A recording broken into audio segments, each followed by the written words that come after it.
Hey everyone, we're going to do the salt and pepper experiment today, which will include a paper plate, some salt, some pepper, and a balloon.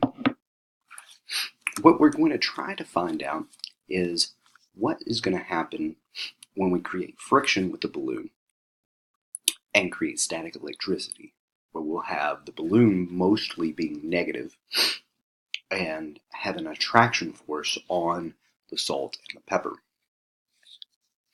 So, we'll go ahead.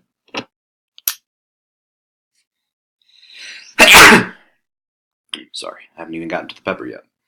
Go ahead and put the salt in there. Put a little bit of pepper. And then stir around. Let's see if you all can see this here. So that is a nice good mixture here.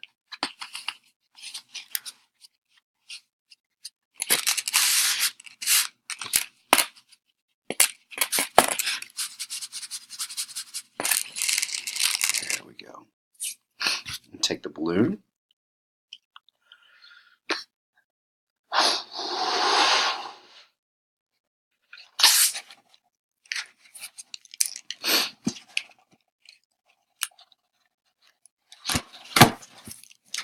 I'm going to rub it on my head for about 10 to 15 seconds.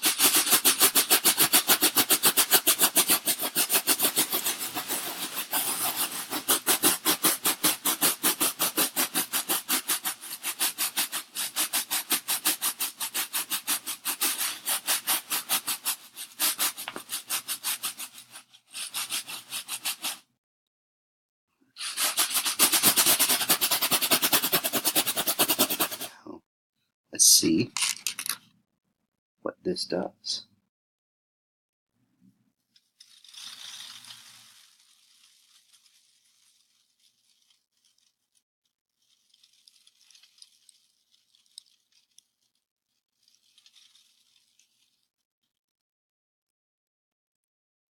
All right. You can see here, most of that is pepper. And I'd say there may be one or two smaller things of salt. Like if you look really closely, I don't know if you all could see that on through the uh, camera. But why is that? Why did we only get a little bit of salt? Barely enough to really even say that the salt was picked up, and mostly pepper. Um, well, the friction creates that negative charge on the balloon, so we know that there's an attraction force for the two to be pulled together. Well, there's another force at work as well, and that's gravity. And so salt being um, heavier than the little flakes, the salts are they're little small crystals, and while the pepper are just kind of a little bit, I wouldn't say two-dimensional, but they're flatter, they're lighter, easier to be picked up, um, and so that was this experiment.